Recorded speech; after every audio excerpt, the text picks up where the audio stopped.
for it. Hey, how's it going, everybody? Hey, True Believers, Englentine here. You know the deal, okay? We were talking about Ash, talking about start time. I don't think I mentioned a start time. I do put on the tweets, hey, going live in 5. That's because it rhymes, okay? That's literally the only reason why I use it. So there's this argument that I heard about. I've been without internet for a couple of days. I'm in Florida. There's a lot of you who usually watch know. And we actually had, I'm going to say this is going to sound weird. We actually had a good hurricane. Unfortunately, the people around us, not so much. We didn't lose power, but at about 8:30 in the morning the next day, I'm sitting here. I had internet, and then I didn't have internet for the next 4 days or something like that. And I actually had fun because I was going through all my old comic book files and reading a whole bunch of stuff. Finally caught up on books I actually bought because, frankly, I don't know about you, but I've been buying comics and putting them in a pile. It's like I haven't read them. They're just sitting there. So finally I got to catch up, and that was kind of cool. Well, see, I developed this an awesome way. I buy the books, and then I read them that night, and then I review them on Thursday. So they're out of the way. That's a good idea, actually. It's just, you know what? Wednesday's my comic book reading day. Not going to do anything. And so when I finally got internet back, I went, okay, what's going on in the comic book world? And I found out that Mark Waid is being an ass again. Now let me get this completely out there. Mark Waid and Rob Liefeld gets into an argument. And what I was thinking of is, wow, that's a pairing right there. Because the way I look at it is like this. Mark Waid is a brilliant comic book writer. You can't, there's not denying that. I mean, I know there's an opinion, but you know what? Mark Waid is a brilliant comic book writer. Total freaking D-bag. He is a true D-bag. He is not a good guy.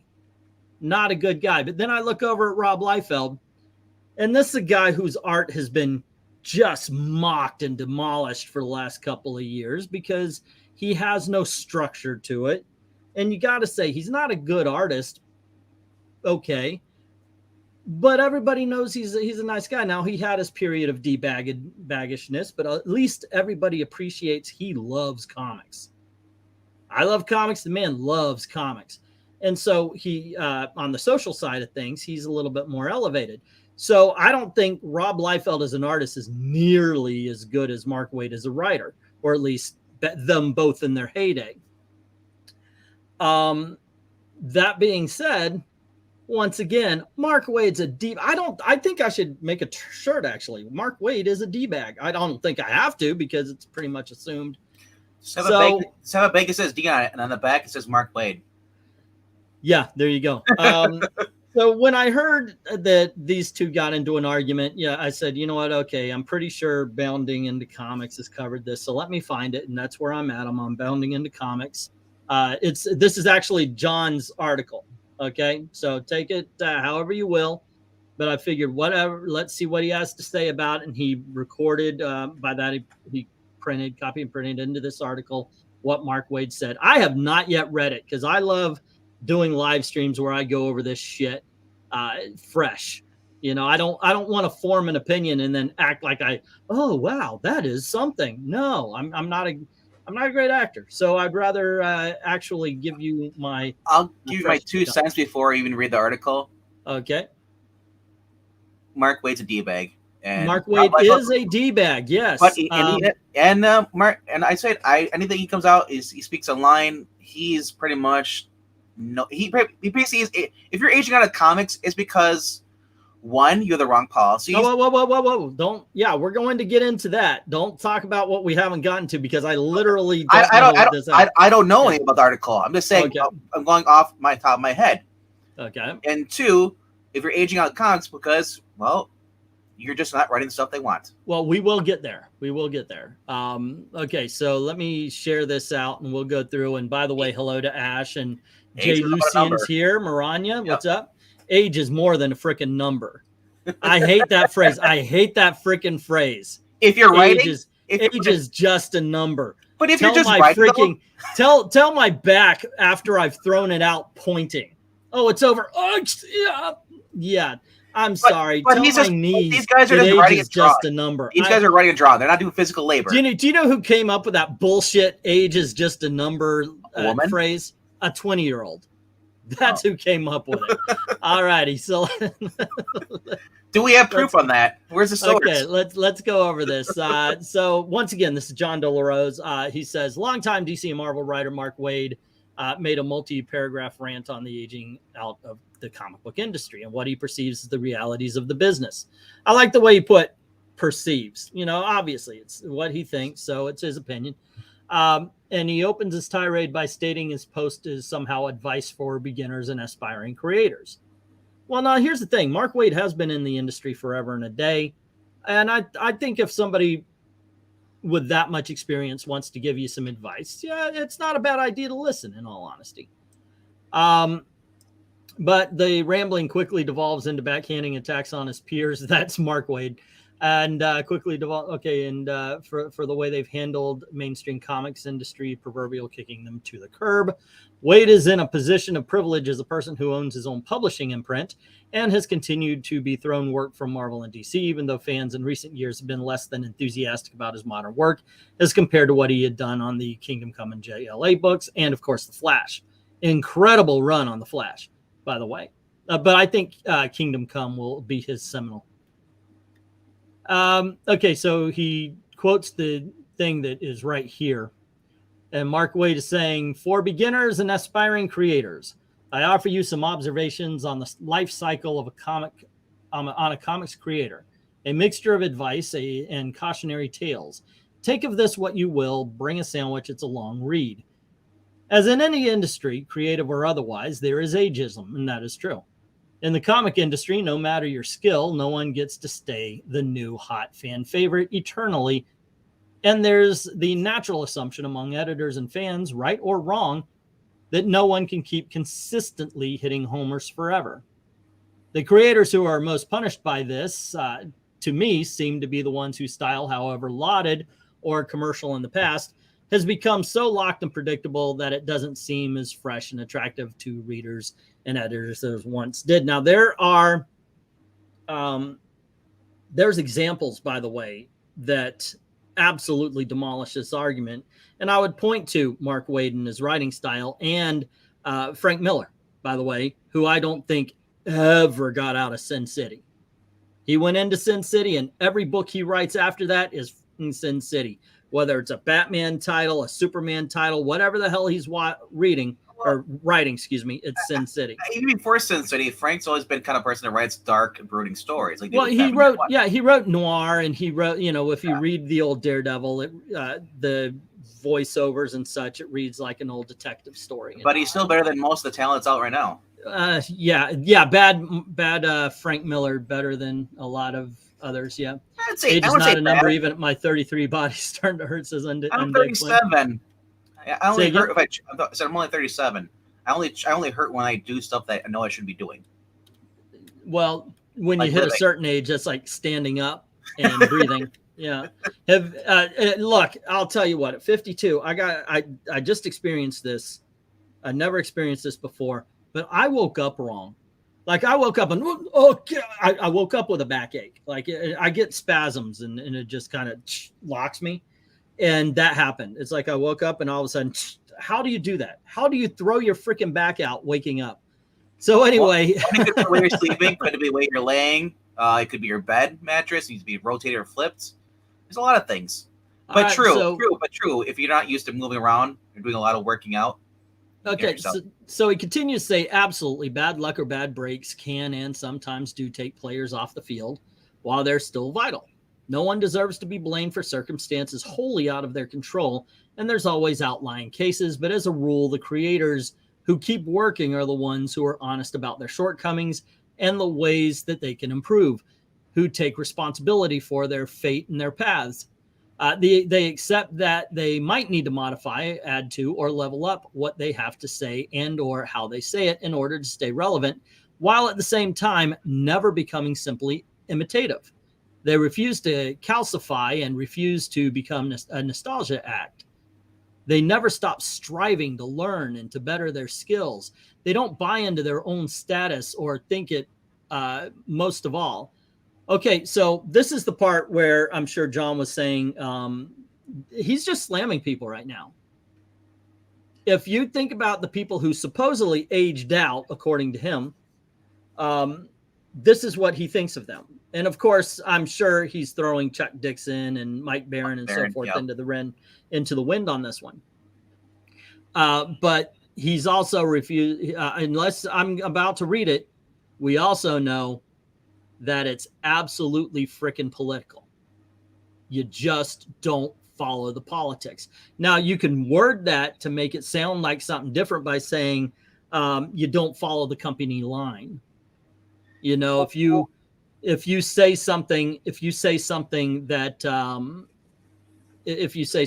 is against Marvel or anything like that, then yeah, they're going to say, well, you're not around here.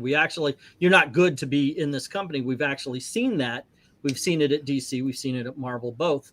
And while he did not actually call out anybody by name, what he's saying right here is people who are not or have not stayed in the industry are following these skills or following these lack of personal growth. I want to address right here. He says they accept they might need to modify, add to, or level up what they have to say and how they say it in order to stay relevant. In other words, you have to follow the politics game. That's what that, yeah. Let's say that. We quit because the word trouble in there. Yeah, why would you have to modify what you say? Like, what is your message? The message, it shouldn't be your message anyway, Mark. The message of Spider-Man is, with great power comes responsibility. He should always be the responsible one. Captain America, individual freedom. You know, the X-Men should always be everybody feels ostracized sometimes. You are good the way you are, you know, that kind of way. You have the freedom to be insulted. You have the freedom to insult others. While trying to be the best you should always understand that even though you're a little bit different. Yeah, join cult or get canceled. Yeah. That's the message. That's the message of the comic book company. That's the message, what they're bringing in. But in all honesty, once again, I've said this so many times in the last 6 years, that these writers have to find the voice of the characters and stop putting their own voice into the character. That's been the biggest problem with modern comics. Absolutely. Okay, where were we? They don't buy into their own status, or once again, this is people who stick around. This is Mark Waid. He at this point, he's insulting others while patting himself on the back. They don't buy into their own status. I think it somehow absolves them from meeting deadlines. Dan Slott gets work. What about him, Mark? There's a whole movie on Disney Plus talking about how crappy he is. Everybody steps out and says, oh my gosh, Dan Slott is a sloth. Really? And yet he gets work. So no, there's a little bit more to it, Mark. Just a little bit more to it. Okay. For meeting deadlines, being fun to work with, they're being professional most of all. I think they continue to investigate, absorb, appreciate, and find genuine. I was reading guinea pig. I've got guinea pigs. I read it as guinea. Joy in whatever are the best comics and graphic novels of the day. But the best freaking graphic novels of today barely freaking pick the nose of comic books of the past, and that's been part of the problem. And part of the problem is because you put your own voice into the freaking character instead of finding the voice of the character. God dang it. I'm like a freaking broken record on repeat because that message never kind of seeps in. Discovering new storytelling tricks and clever additions to the language of the medium that they can incorporate into their own work to elevate it. Also, I would avoid, by the way, changing the language to match what the lingo is of the day. If you ever go back, look, I love 60s books. I love 70s, love the 80s, love the 90s, 2000s, so forth. But if you ever read the slang, like I love Teen Titans, but if you ever go and read Bob Haney's Teen Titans in the 1960s, it's some of the worst writing you'll ever see because he's like, hey, groovy cats, we're going to go over to the soda shop. You know, it's just one, it's so freaking cheesy. So I want to wax her slats. Yeah, that's actually a line, by the way. Okay, so Wade's assumption here is that talent, style, and creativity are major factors when determining work for hire at mainstream companies, though increasingly we've seen artists like Greg Land, Mark Brooks, and Salvador LaRocca, who have all been criticized for what... Riley fucking Rosmo! Yeah, why is he in there? Holy shiitake mushrooms. I did a whole goddamn video. I did some reviews, reviewed Robin damn #1. Riley fucking Rosmo is horrible. He is freaking horrible. Maranya said she just saw it the first time she ever seen Riley Rossmeyer. I'm like, yeah, you were so innocent until that video. Robin. Riley Rosmo is the walking barefoot across a field of Legos of artists. His art is the same kind of pain. It's Give me Eric and Anderson Squirrel Girl art over that. I know, right? You know, Riley Rosmo must want to date her. He's like, you know what? I'm gonna make her look good. I'm gonna make her look good. Here's my art. Erica, will you go out with me? Goodness gracious. Meanwhile, much lauded artists like Patrick O'Leaf, Spider-Girl have flexed new styles in their current work, such as his new book, Edgeworld, and gotten a little work from Marvel and DC in recent years. Yeah, he's pretty good, by the way. The comic book industry, says John, also has been criticized for hiring foreign artists from places like Philippines because they will work at approximately a third of the page rate of an American artist, even though these foreign artists often don't have the same level of detail or care for these characters. These companies continue to use them because they rely on their brand to sell books rather than quality. It has left a lot of artists without careers or ways to make income, as Marvel and DC offer very little support for the artists they put on the grind for years through their careers. Waid, in his talk about past commercial styles, seems to be passive-aggressively throwing shade at artists from his glory years in the industry, ones who are rightly upset with the way the industry has treated them. He continues in his rants by making up quotes from older artists such as, "My comics outsold the crap they're publishing now," to which fan favorite artist Rob Liefeld appeared to notice that it was Waid taking pot shots at him. I gotta say, I actually like Waid's art nowadays. When we first started out, I think it's improved. Mark Waid? Not Mark Waid. Sorry, Rob Liefeld. Rob Liefeld. Yeah, I'm looking at the Deadpool just scrolling up, and then you're talking about Waid. Yeah. Okay. So Rob Liefeld says, interesting given the bitter source that wrote this, notorious whiner. I mean, seriously. Yeah, by the way, he mentioned in his rant, the first part, by the way, I think there's more. He mentioned in his rant, yeah, you have to be fun to work with. But Mark Waid is notoriously not fun to work with. He's also the guy who would be overturning tables at the Comic-Con, famously for this group. A lot of people don't like Mark Waid because of how he went after diversity in comics when he was trying to put out what's that the book that he did. Richard did a book. It got popular. There's a couple. Was that Jawbreakers? Jawbreakers. There you go. Yeah. Waid seemed to have no self-awareness of his rant, which looked like they're passively targeting Leifeld, among others, stating, "You have something you want to say directly to me, Rob." Okay, he's just quoting right here because Mark Waid goes on to say, "You have something you want to say directly to me, Rob. Just call or write. You don't have to go behind my back and take a cheap shot. You took a whole freaking bunch of cheap shots, you jackass." Behind his back, it's internet. How is it behind his back? I know, right? Yeah, he could read it. You're right.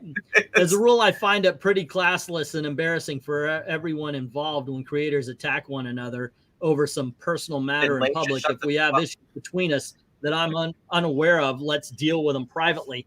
But you brought it out in the open, Marky. All right, so Gail Simone, Waid, Vita, Tom Taylor, Tom King should all be fired then. Because they're all classless. Ash is saying Rosmo isn't horrible. I can't with you. No, I'm sorry. You gotta get rid of that N and T You gotta be truthful. He's just Rob wrong for Liefeld's mainstream Kate books. He's better than Henderson. No. Salvador LaRocca, I have never seen as a tracer. I loved his art on Fractions Iron Man run, says Maranya. The other two, don't know them, don't care. He also has been on the Harley. Yeah, Tillium. Rosmo's just, it's like you get these gorgeous freaking covers. Those Harley Quinn books have some great freaking covers, and you open it up and it's Rosmo art, and it's just hits a freaking wall. I gotta say this. So whatever. I mean, my personal experience with Rob Liefeld is that he is a fan as much of the comics as we are. The dude was giving away spinner rack full of comic books to people on his Instagram. He's always interacting. He's pleasant. He's nice. He's not an asshole to anybody. I'll tell you what. I'm going to do one of those things. Hey, stay tuned, because later I'll tell you how Rob Liefeld is exactly like Jack Kirby. All right. So Jonah Art says, off topic, but Eglantine looks better than Waid. Thank God someone thinks so. Riley Rosmo art looks like aliens, not humans. Yeah. Wade Wilson versus Mark Waid. Let's see. Rob as a child. Really? Thank you, Jay. And of course, everybody's Jawbreakers. I know my memory just went out. Rob Liefeld is based AF. My brain was saying Iron Sights, but yep, Jawbreakers. What? Yeah, wasn't there? Yeah, that was his other one. I know there's kind of people and hate him, dealt with him for a long time and sick of him. Why does RDV have Eglantine's pick? He just decided to, because that was a gift. I forget the young gentleman's name. He was with me on my first live stream, and like it's entered the memory hole. I mean, it's right there. I think yellow was in there. The truth is, I think there was a Y. I'm an Eglatine in training. Oh, there you go. Yeah. So, you know. Let's see, but Rob is a baby. Wow, you guys don't like the Rob Liefeld in this one. That's as a rule, Mark, really, for the to your street. That's all you did. Let's see, Dominic saying, besides throwing a tantrum in CrossGen, Waid was also blacklisted from working at DC for a while by Bob Harras, and Paul Levitz due to his unprofessionalism. Yeah, he was as toxic as he's calling everybody else out to be. It's ridiculous. Austin, both Iron Sights and Jawbreakers came out around the same time, says Maranya, but Jawbreakers was the one which was going to be published by Anarctic Press. Now, from what I understood was that he was going to do Jawbreakers, and then Mark Waid came in and the lawsuit came about, and since the lawsuit wasn't finished, Jawbreakers was pushed back, so he did Iron Sights as kind of a holdover. Rob did way more than simply throw a tantrum at CrossGen, says Ash. And by the way, hello. Yes, it has been a while. Jonah Arts, welcome back. We don't bend the knee to any man. Okay, so let me continue this thing here. I've just learned that a lot of celebrities, Hollywood, they're all assholes, but as long as they put a good product out, you shouldn't care. How a comment on Mark Waid's wall is behind his back isn't elaborated upon. Waid seems to forget his own writing, which would easily apply to Liefeld, which was both indirect and a cheap shot in public.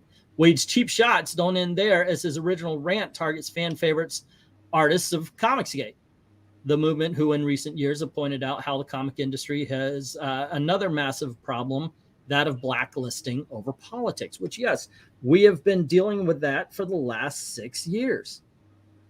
We've been dealing with that before Ethan came in.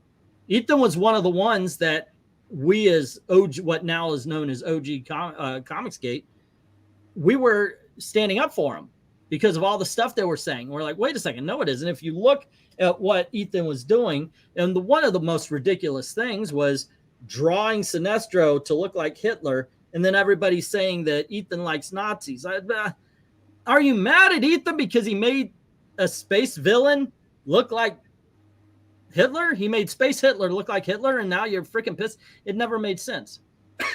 So they've been going after him, and as just means he made a great villain. That's all. Yeah, we've been calling it out forever.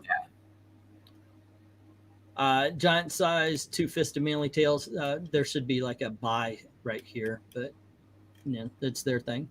It's been proven many times as these artists have shown correspondences talked about how they were abused after their professed support for Donald Trump, and also how in the industry only hires people who are vocal about extreme leftist politics, which was brought to the mainstream America attention in the Federalist article, forcing political correctness on employees and characters is killing Marvel Comics. Yeah, we went through quite a bit back in the day.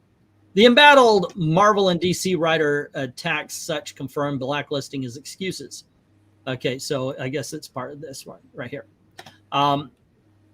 Let's see. Before I go, Christopher Lee died and Johnny Depp was kicked out of the industry.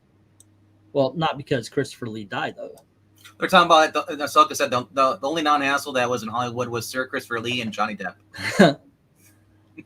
Those who cannot seem to persevere, in a changing industry, on the other hand, often have one common trait: a debilitating lack of humility.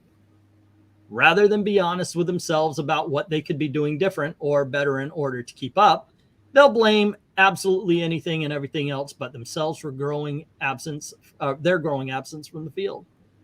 Editors today are idiots. You know what? There's a lot of freaking evidence. They moan, nobody knows what's good anymore.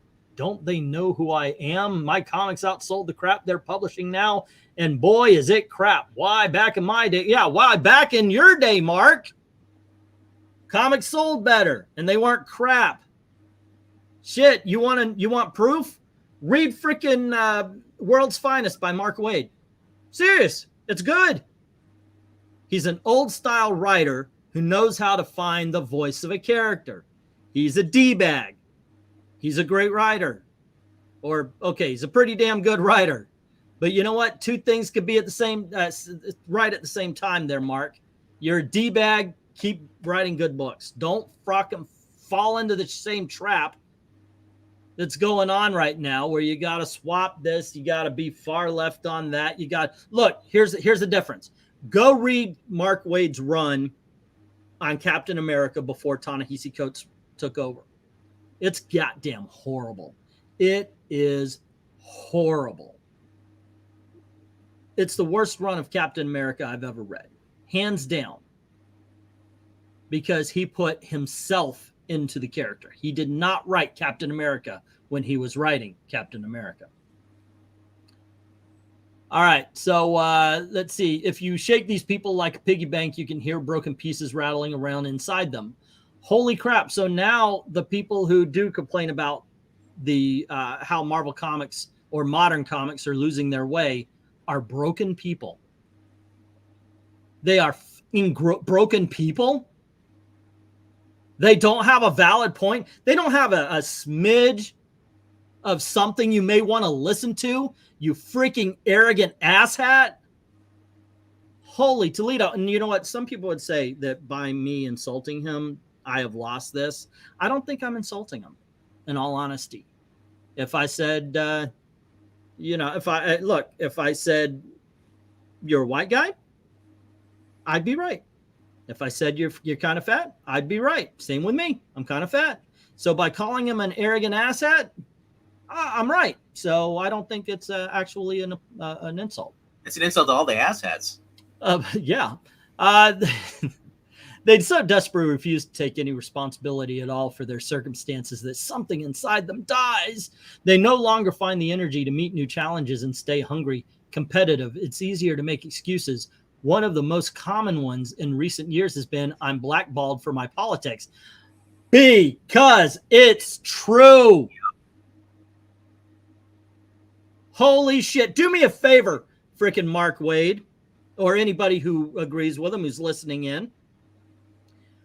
Find me the conservative politics in mainstream comics. Find me conservative politics in modern Marvel and DC comics.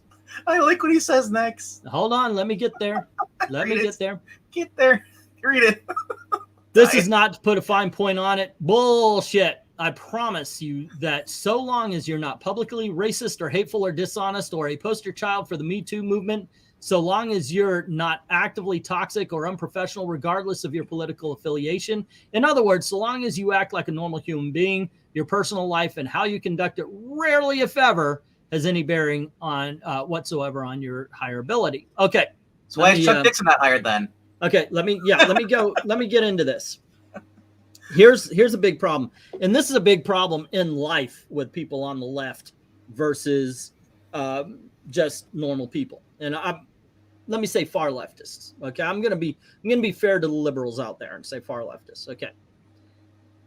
The big problem is you say Nazi, more normal people.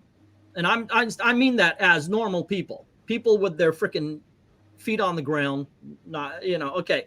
Normal people hear Nazis, they think of Germany, the brown shirts, the swastikas, burning the Jews, doing all the bad, they're evil.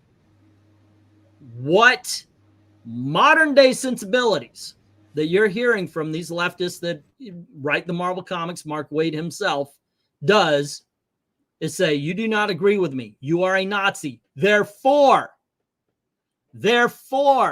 you are racist, hateful, dishonest, a poster child for the Me Too movement, and you are actively toxic. You are unprofessional. That is what they do. Because I believe in the Constitution, I'm a racist.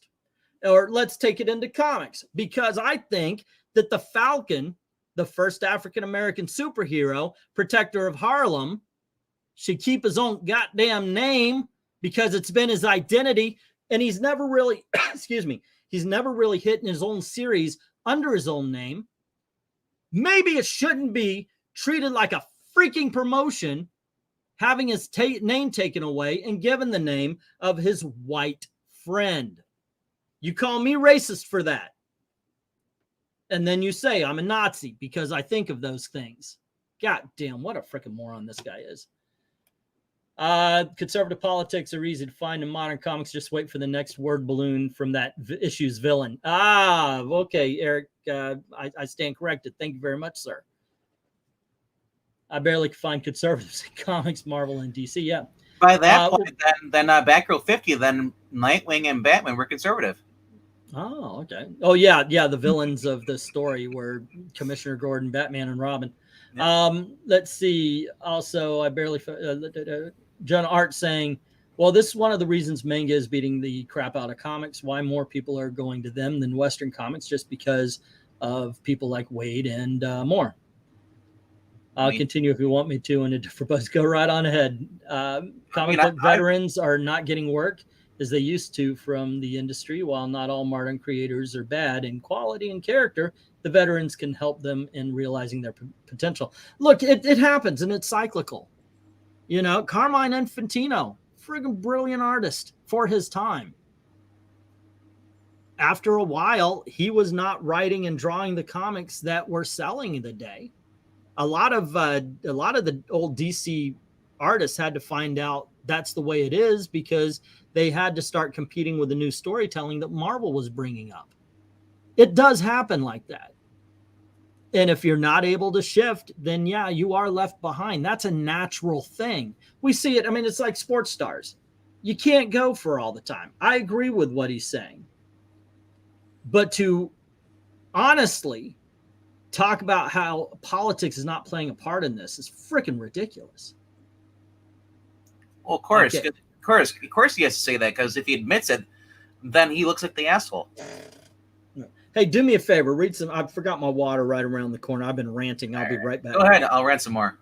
Go on. All right. Let's see here. Even in indies, they lean leftists. Oh, yeah. That's the thing with indies. Not all indies are great, too. But at least there's indies out there optional other than Marvel DC. There are a few Marvel DC books I've been reading. When you lost. But I read a lot of the back issues because why? I mean, when you put stuff out today, for the same price as stuff back then, it's way better. You're better off buying back issues.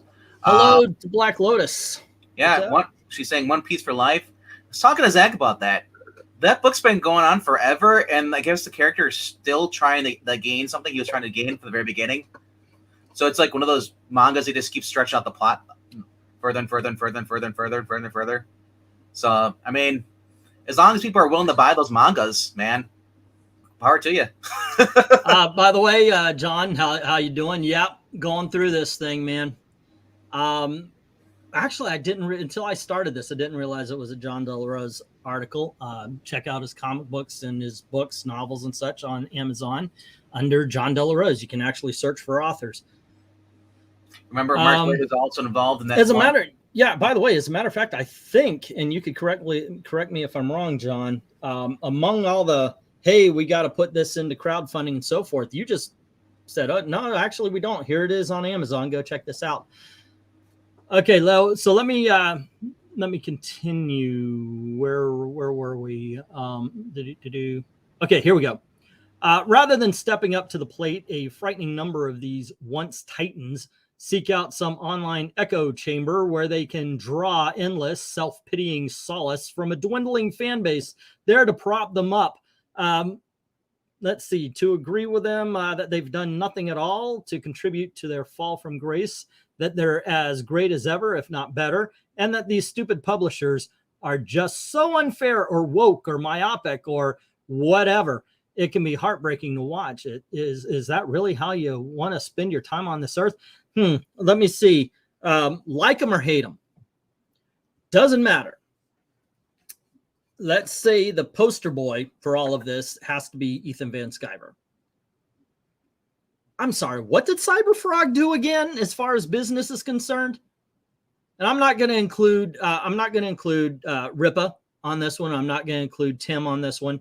Let's just talk about the ones who were professional comic book artists and writers, got blackballed, went over to the Comics Gate, and found enormous success. Chuck Dixon's doing well still. You still got a Mike Barron putting out books that are selling well. These guys, Mike Barron being like in his early 70s, right? Yeah. Of course, he doesn't know what a Florida man is, but I do respect that. You're just a wrong Florida man. But I gotta say though, I mean, I go back and I read Mike Barron's Flash, and it's just as great as the ones that are out today. Oh, it absolutely it holds up. It's great. But he said the fact that they won't let him come back and write, it just shows that either they're ageist, they don't like the fact that he can actually write stuff, and they want to put out crappy books. You know. Well, and it doesn't matter because he's talking about. Let me go over this here. A self-pitying solace from the dwindling fan base. I'm sorry, but no. Look, I'm sure there are people who try. You always have your successes and failures, but a lot of the people who have gone on and done things like this have found their own success. At the very least, you know what they found? Freedom in that success. So, okay, maybe you're not selling as many books as you did in the 90s when you were on the X-Men. Nobody is. But you could do whatever the hell you want. You can do the books you want. And the people who are backing them, the people who are buying them, are the fans that aren't going to leave. Fans like me, fans like Eric, man, they fuck up if they have Eric Breen not buying new comics. We're of the generation where if you like Superman, you're buying every goddamn issue of Superman. All you had to do was make the comic books decent, not great, and we would have followed every gosh darn character we loved because that's how we were trained. That's how we're trained. People my age, people a little bit younger even.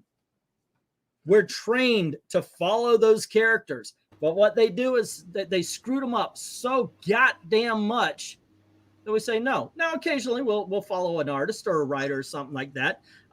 What's his name? The hot guy, Hawkman guy. Robert Venditti. Thank you. I'm in. What's his next project? Strawberry Shortcake. I'm in because you know what? He's going to write an awesome fucking Strawberry Shortcake.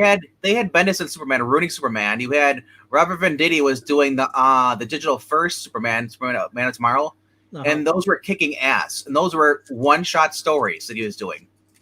You know, and I gotta say, why wasn't they putting Bendis on digital first and actually putting someone who actually, right? Yeah, actually, the digital comic book, if I remember, was the one thing that people actually liked from Bendis's DC time. That's it. Yep.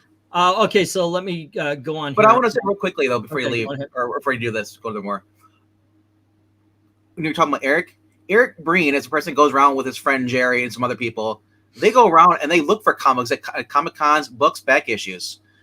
If that person's spending all his money and he gets more value out of back issues that he actually wants to read or collect, then that's the person you want to be going and buying the new stuff, because so you should still be catering to these people because they're spending like $100 to $200. Mm-hmm. And if you're putting out books that are shit, they're gonna go for the better books in the back, and it pisses people off like Mark Waid because, they're talking about how Ethan Van Sciver and Chuck Dixon they're from a dwindling fan base. No, their fan base is still as strong. It's just that they're not buying the shit books that are being put out today. They're investing their money in stuff that's actually good. All right. There you go, Eric. Hello to Eric. How you doing, sir? You know, I've the first time in a couple weeks that I've had time to come on, which I actually don't have, but I like the subject matter. No link. So, I thought, did I do that thing where I put it in the send, but I never do send? Yeah, you said anybody up for a stream, and then that was it. Oh, I never. No. Okay. Sorry, I've been listening in for a while, and I thought I'd pop in. I was wondering what was going on. It's like, wait a second, nobody's come in. I'd never put in the link. I went in the back door. Aaron likes that. There you go. Yeah. Well, it does make me extra money under the bridge. So let's see, 100% transparent. I picked my name as a pun. I always kind of figured that, Joan of Arc. I'm not a fan of what they've been doing with Aquaman and Garth. I think DC forgot about Garth and the others. Well, yeah, because they've got their new Aqualad. And once again, I swear, look, I'm going to say the idea. Tomorrow, I guess Wesley can do a video about it. But why do gay characters have either lice or dandruff? That's what I really want to know. Why do modern gay characters have lice and dandruff? Because all of them are always scratching the back of their head and looking come hither somewhere. It's freaking ridiculous. All right, so God damn it, the bird's going to start on me now. But yeah, I mean, I did have a couple comments on what I've been hearing. Okay. One thing is that, you know, in regards to him talking about older creators, the only thing that the industry practices more than political discrimination is ageism. Whether it's because they need too much or they require too much money, they can find cheaper, you know, alternatives. None of which actually leads to more sales, but that's an argument for another time. Now, as far as Mark Waid goes, now he has all the right politics, we know that. Yeah. But if World's Finest had bombed, he'd probably be on his way out already. And I wonder if he would have the same opinions if they were applying to him. I'm guessing probably not. He'd probably be somewhere flipping over tables. Probably so. I mean, this is the guy who did an interview with Ethan and then the next day decided it was evil. Well, yeah, well, because some people in the chat got a little salty and he couldn't handle it. I was there. I saw that. And you know, what about some of the people that some of the younger creators that can't get work and that take to Twitter to complain about it? I don't hear him talking about them. I just think that, you know, Mark Waid he's a professional douchebag. Yes. And like I said, he should be very, and the only reason why he is now in a position at DC and in his career to run his mouth the way he is because of the same fans that supported the creators that are still very viable and can't get back in the door that he's denigrating. So, you know, with all due respect, Mr. Waid, if we used any of our two tonight, well, F you. Yeah, go on ahead. I'm cleaning it up. Here's one thing I want to point out, and yes, I'll finish this last paragraph in just a little bit. When you talk about you can't get your foot in the door if you're when you don't have the right politics, I think the biggest beacon isn't actually Ethan Van Sciver, but it is Chuck Dixon. They had an 80th anniversary Batman that didn't have Chuck Dixon. How the is that possible? The same way you have a 60th anniversary of Spider-Man without Jerry Conway, Roger Stern, Jim DeMatteis. I could go on. Yeah. But you had Rainbow Royale. The industry is irrevocably broken. And yeah, I said it just is. We'll get into that in just a little bit. RDV, say your piece, and then we're going to say it's got to kill Mark Waid that he says all this stuff in here, but you see Jeremy Adams doing better than him in sales. The Flash. Is Flash outselling World's Finest? I don't think it is. I imagine it is. I know it's not, and that's not a knock on Jeremy Adams. Is DC just flat out will not promote Jeremy Adams because he himself. Now he may align with them politically, but he's got those other pesky things they don't like heterosexual marriage, children, all those kind of things that aren't really in vogue in comics these days. Certainly not in the characters. I dare say that Jeremy Adams says his run on Flash is better than Mark Waid's. I don't know if I'd go that far, but it's comparable. I mean, so far it's been great. I mean, they're actually giving Jeremy Adams a second issue. Basically, want him doing 2 issues a week or a month. Well, that's fantastic. I said Flash should be selling like hotcakes, and if DC wasn't such a dumpster fire where they let characters casually murder people while they're making out with their boyfriends, or having turning Tim Drake into what we've seen quoted several times recently, a mincing twink, it probably would be. It said right now there should be a Green Arrow book. There should be a regular Green Lantern book. There was a Green Lantern book. It was terrible. Yeah. Well, I'm just saying there should be one. It's not an excuse to have a terrible person on the writing it. You should get a different writer. That's it. They don't seem to want to.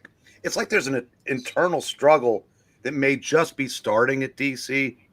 That depending on how it shakes out, if Jeff Johns is able to get more of a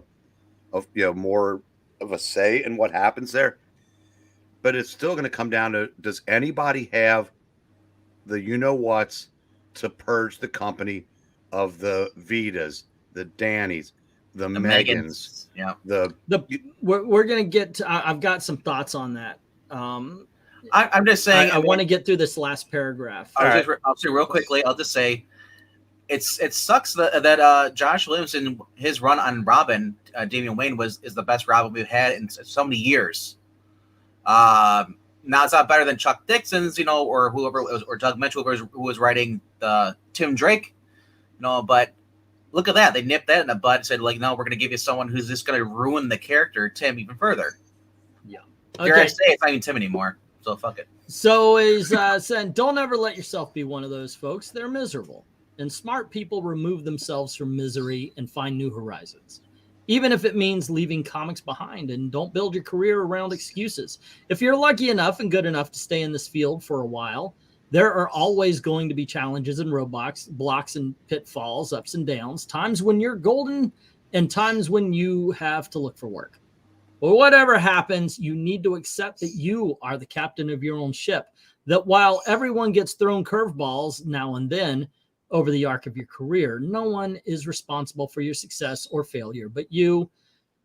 The too long don't read is where Bracelet says, what would Simonson do? So John goes on to say, based on countless stories from people like Chuck Dixon, Ethan Van Sciver, Mike S. Miller, Aaron Lopresti, Graham Nolan, Shane Davis, John Malin, Mike Barron, and others, the evidence appears to contradict Waid's claim. On the flip side, people like Waid have made rants calling critical YouTubers like Diversity in Comics, Richard C. Meyer, your boy Zach, white supremacist. Yet he's still, oh my gosh, yeah, that does happen quite a bit. Yet he still gets regular work from the industry. Many of these artists have bypassed the gatekeeping of the industry by making their own comics and producing them to fan acclaim. And like Mike S. Miller, Shadow of the Conqueror. I finally found a Meg trade paperback. I'm very happy about that, by the way. Okay, so he's about to talk about some of the things I want to say and talk about, so I don't want to copy. So there you go. Thanks, John, for writing the article. Gives me some YouTube content. so Marania brought a point. The Mark Waid back 2020 was sued at Brubaker, saying that Brubaker basically plagiarized one of his stories. So that's the link that she shared in the chat. Okay. So, oh my gosh, now I'm here, now I'm at the end there. I was going to mention something. You kept bringing it up, and now I can't think of what it was you were talking about, so I can bring it up. Now, one of the things, of course, he brings up that we talk about it all. We talked about it before. Is that he doesn't seem to understand. He's got his own imprint, yet he doesn't seem to understand that these people did not disappear. Chuck Dixon is not into the ether. He is doing comics. He's just not doing them for Marvel and DC. And I'm sorry, once again, the freedom that you got to feel from being able to do the comic books you want. You know, Mike Barron put out Florida Man. He's working on, what was it, Nexus? He's always working on Nexus. Yeah. He's got his stuff. They're not gone, dude. I wonder, by saying what he's saying, does he understand that they're not gone? Does he think that, if you're banished from the worlds of Marvel and DC, that's it? Well, maybe he does, because every time he has done that, I shouldn't say in the last 8 or 9 years, he's failed. I mean, I would say the last good indie books he did were Irredeemable and Incorruptible. He was the writer on Archie 1941? He was. I guess, yeah, Archie. It's hard to look at a company that was once as big as Archie as an indie. Yeah, that's true. Yeah, Archie Comics ran with the big boys for a lot of years. The last 80 years. Yeah. So, yeah, I guess you can't really call them. But then again, wouldn't you call The Fly? I mean, like Archie proper, okay, I'm with you. But The Fly, Jaguar, Black Hood, these are independent books. Well, the last time we saw them, I believe they were on an imprint at DC. Oh, okay. Because certainly the ones in the early '90s, Impact was a division of DC. They were published through DC, and I know they've come back since then. Probably more to your point, the last time it probably was more of an indie. Hey, if you've